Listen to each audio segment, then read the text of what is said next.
How long have you been rapping? I've been rapping since January 2011, I see.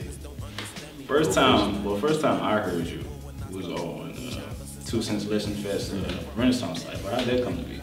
That was, I think we started that in April, but it didn't come out till May. Basically, it was like a bunch of youngins in the city. Like I was like 18, 19, and we were all just like on the underground scene doing our own thing. And we didn't really know about each other. And a guy by the name of B. Mike, with this group called 2 Cent, he just sort of started reaching out to all us and just, you know, sort of put us together in the studio and wanted to just do this song as promo for the Listen Fest. You know, it was a concert that we did in June or May, I believe, in 2011, and it just led to everything else because it was like a big networking for the youngins. Fast forward to August, where you released Letters to New Orleans. First track out the gate, heavy in storytelling, wasting gas. Right. How does that, was that real stories, or how does that come to be? Like, what was your inspiration behind that? It's hard to make the difference in my head between fiction and like real life, to be honest. Cause like when I write it, it really seemed like it really happened. Like it could have happened like anywhere in New Orleans, because it really sounds like a stereotypical story. But I just try to tell it in a way that try to tell it in a universal format, so where anybody, you know, be able to understand the tragedy in it. So yeah. So walk us through the thought process of you actually getting these thoughts out on paper. I don't know, I black out, to be honest. I just wake up and the song done, and I record. That's amazing. So also on Letter to New Orleans, on 2 AM Broad, on the hook. First and foremost, fuck the system. I'm another one of those corrupt children. How do you feel like New Orleans is now that you're older? You still feel like it's corrupt? Well, that lyric, that was actually my homie Gene Stanton. He wrote that part, and I don't know, because a lot of people, they asked me about that lyric, and it was like, basically, if I do a song with another artist, I'm gonna let them say whatever they want, and because it's like they're writing the story. It's like they got the first part of the novel, I'm gonna write the second part if I got the second verse. You know, if I'm on the first verse, I got the first part of the novel, and you know, you just do your own thing on the second part. So, so really answer that question though, I don't know. I feel like it just is what it is. Like the world is what it is. Yeah. You know, like New Orleans is no different from the world. You know, everywhere you go, it's the same thing. You know, it's different.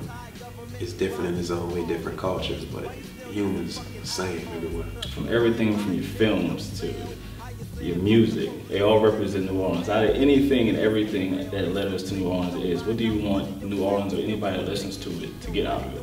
Well, the main thing I was approaching with Letter to New Orleans was I was trying to, because I know people in New Orleans are like the people I could get to easily, because it's like, you know, it's people that I grew up with and like seeing around and stuff, and they know me already.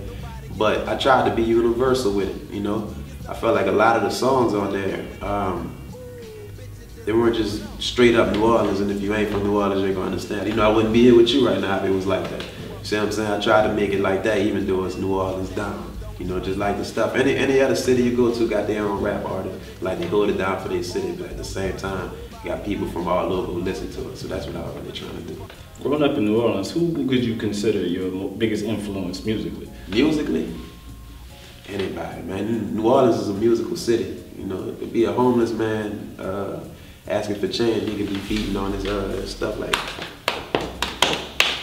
you know what I'm saying? Something like that I like. I like that, man. You know, stuff like that. Right. Anybody. I don't want to discriminate, man. Like, you know, you gotta see the world as syncopated. Like, you know, musical place. That's the way I see it. Where do you see New Orleans in 10 years? 2024. I don't know. I think that's interesting. I mean, it's definitely a renaissance going on. It's like a renewal. I feel like for the neighborhoods, like they got neighborhoods in New Orleans who've been I guess poverty-stricken and like, you know, heavily black for like 100 years, 150 years, like before the Civil War. Right. And like now, after Hurricane Katrina, it's not that no more. Like it looked like a ghetto, but you got these upper middle class people walking out of these houses because they're historical. So I feel like it's something different, but it might be something good that comes out of it. You know, interesting. I'll say interesting, not good, but interesting.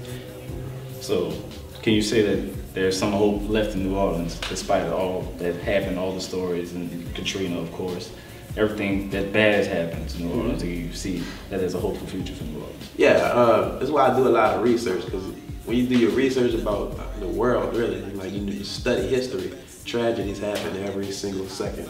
You know, New Orleans had daily tragedies, like years and years before Hurricane Katrina, like the early 1900s, late 1800s, lynchings and shootouts and mafia wars and like hurricanes that, you know, swept out like entire neighborhoods. And it's like, the book is still being written, the story is still being written, so I'm just paying attention. For the last question, what do you think is the biggest misconception about New Orleans?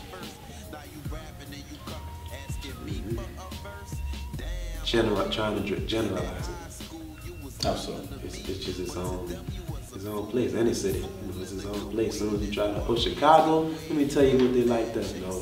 You know, New York, everybody just walk up the street and they too busy to say hi. No, don't do that. You know, I read that somewhere. It said all generalizations are risky, including this one. You know, me saying that all generalizations are risky. So I think that's generalizing.